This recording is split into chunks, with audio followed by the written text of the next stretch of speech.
Hey, what's going on YouTube? It's Joseph with Vulcan Pressure Washing, and today I wanted to do a short review on my Southeast Softwash Mini Max Pro. I've had this for a couple years now, and it really has been a great machine. So I thought I would just do a quick review, kind of go over some of the pros, a couple of the cons, and yeah, maybe you're thinking about getting one of these. Right off the bat, I would definitely recommend it. But as far as why, you just kind of have to watch this video. But let's get right into it. So, starting out, everything they build as far as the Mini Max Pro, which is what I have, is on a actual pallet.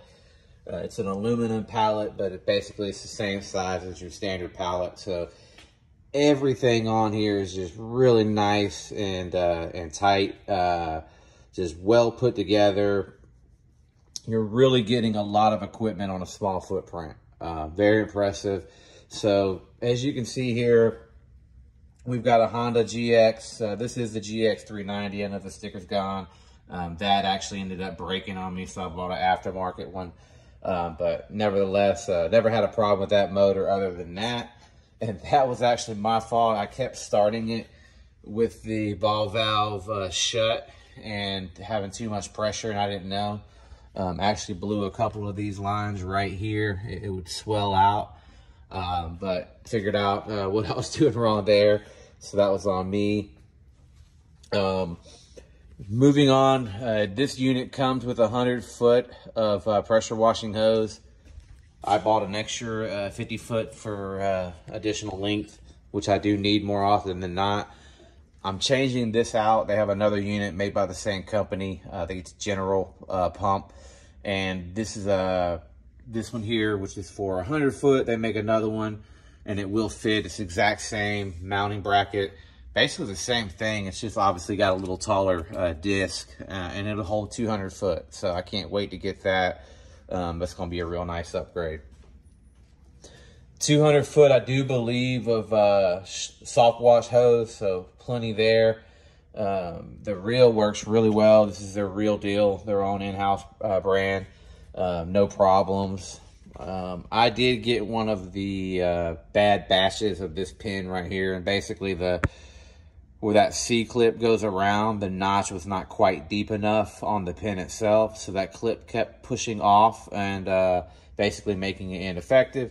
So they actually took care of me at Southeast Softwash. They gave me a brand new one for free. Because I purchased it right around the same time that they knew that there was a bad batch of them. So appreciate them taking care of me on that. I will say, if you have one of the earlier units, go ahead and change out the fitting that's on the other end of this hose right here. That's basically to the hose reel. That actually broke on me about 2 weeks ago. It was a slow leak, and the end of it was actually plastic. So I changed that out for brass. Looking at the newer units, it does appear that they've already done that. So I don't think you're going to have that problem if you're buying the newer units. But if you have the older one, you might want to check that. $5 part, change that out. You'll be good to go. I had this end break. This is a little bit different than what was stock. They've changed theirs as well to, I think, similar to that. I actually have the Softwash, the new version. Yeah, so they pretty much did the same thing. They went to that black. Before it was a white one, and the white was just really cheap, and it basically just broke off. I mean, broke off clean over time. But anyway, that's nothing. You know, they don't make that, and it looks like I said they've changed it now on the new one. So that's one thing about going with a good company. You know, they're constantly making changes and upgrades and innovating. So you know, got to give them props for that.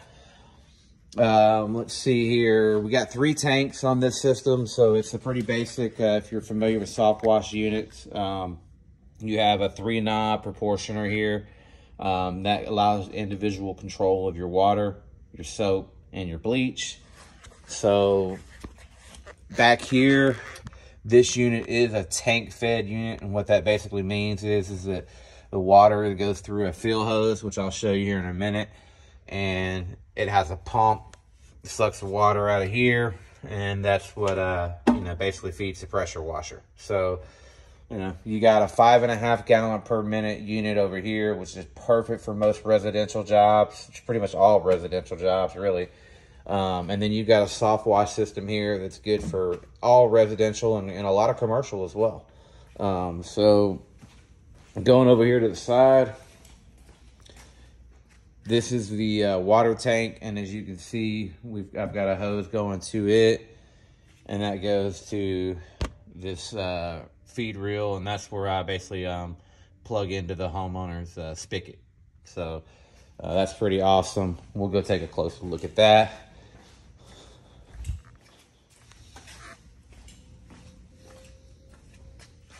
So there you go. I have a water-fed pole system. The pole arrives tomorrow. Essentially, I'm just going to unplug that, and that'll go into the back here. Eventually, I'm going to get a splitter up there and just run another hose here. And then the hose will go from here to the new hose reel that I'm going to get, that's going to go right here. And basically, this is a Titan reel. They make a kit for it. You can't really tell. It's dark, but there's holes on the sides of the frame, and it allows you to do a double stack. So I'm actually going to have another hose reel that's not quite as wide. Like I said, it's about half that width of what you're seeing now. And that's going to be for the tubing. And you can't see it because I've got it packed away in that box right there. But the tubing is very, very thin tube, PVC tube, and that's what's going to go to the water-fed pole. So that's going to be pretty cool. I'll have a really sweet setup to do pretty much a little bit of everything. Cleaning out gutters, windows, soft washing their house, pressure washing their house, you name it. So soap tank, you got a 16-gallon soap tank. That's for your surfactants. And then this is your 55-gallon bleach tank, 55-gallon on the water as well. So pretty much that's all you need. 55 gallons, that's going to enable you to do the biggest pretty much roof you're ever going to run into. For the most part, you would very rarely, it'd have to be a monster roof to need more than 55 gallons. It's possible, but the 12 volts are very efficient, especially if you're using your fan tip as much as you can. Obviously, you're going to have to use that shooter for really high peaks, but if you use that fan tip as much as you can, it really does conserve that SH quite well. So overall, though, the system has been flawless. I've had 2 pumps go bad. One of the pumps was a manufacturer issue. They actually took care of that. And the other pump was my issue because I forgot to rinse it out, and it sat for 3 days, and that was all it took. So make sure you rinse your pumps for sure, because if not, you will be buying a new one. Also, always have a backup pump. No exceptions, because if not, you're going to scramble, and then if they're out, you know, you're going to be out of work for a couple days. And you know, you got to order it, you got to have it shipped. So make sure you have a backup for that. I've got a backup hose here that's for this hose, since I had that fail on me twice, but that was again my fault. But I do have a backup of that, so that's kind of nice. The only other issue I had, and this is not on Southeast or anything, but homeowner had so much pressure, man. It straight up blew through the Hudson valve, out the top of the vent on that tank.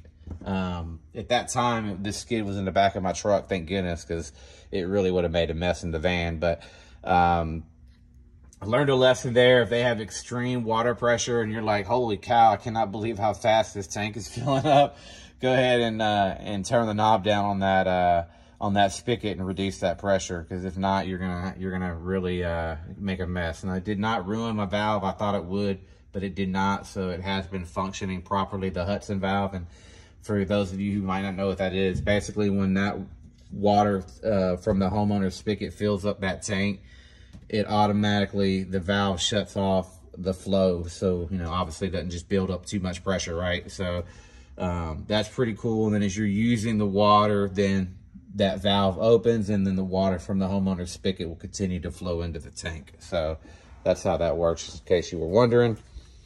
Battery box. That's where you're going to store a lot of your chemicals, your goodies, your property protection, fire extinguisher, gloves, just different tips, knickknacks, stuff like that. But mainly this is, you know, where your battery is, your charger, charge that up. You know, you really only do about once a week. I mean, I think I did 5 or 6, maybe 7 or 8. I don't know. I did a lot of house washes in a row. And one day I was like, holy crap, I have not charged this thing in forever. And it was dead. It only had 1 bar left. So it took a little while to charge it up. But yeah, I'm surprised how much work you can get done on a single charge, actually. So that's pretty cool. But that's really it. I mean, it's pretty basic. You got a pressure washer on one side, soft wash on the other. You know, if you go with the tank fed, you're gonna get that 5.5 gallons. So that's pushing a lot of water, and that'll push this 20-inch right here surface cleaner really, really nice. I got to get a new one of these rods. I think mine's bent. I'm gonna send some pictures in on a couple Facebook group pages and even have a local shop look at it. But I think I'm gonna have to get a new one of these bars. No big deal, they're cheap. But and have a spare one of those, I'm learning, because what happened was I was doing the corner. It went over the corner of a driveway and it kind of dipped down, and that basically, I guess, hit the corner. Didn't do any damage to the concrete, and I didn't see no marks, but it does appear that it's bent. But anyway, this is the Whirl Away, I think it is, or BE. Yeah, BE Whirl Away. And that thing works great. You will have to get larger tips for it. So if you're gonna get this with a 5.5 gallon from Southeast, they'll give you the right tips, so you'll be good there. But yeah, that's really it. I did have to do a quick modification, I guess you could say. Got it rigged up here, but to get it to fit the van, the tanks were too tall to get past the outer edge frame on the outside there of the door. Got a little bubble inside, so it fits obviously inside. But basically I had to cut that metal where you see that strap is. It had metal going on all 4 sides like you're seeing there, back side. We had to cut that out and then basically slide the tanks in the side door at an angle. And once the tanks were in, then I had to strap it down, as you can see here. So that is one thing to consider if you are thinking about getting a Mini-Max Pro and actually doing what I did, which is putting it inside a Nissan NV200. So, but yeah, that's pretty much that. I hope you guys enjoyed the video. If you have any questions or comments, feel free to send a message via the comments, and I'll certainly take a look at them. All right, guys, well, have a good night. And if you think about getting one of these bad boys, don't even think about it. Just get one, and you're definitely going to make some money for sure with it. It's a great unit, very reliable, very simple. It does what it's supposed to do, and that's pretty much all you can ask for. All right, guys, have a good night.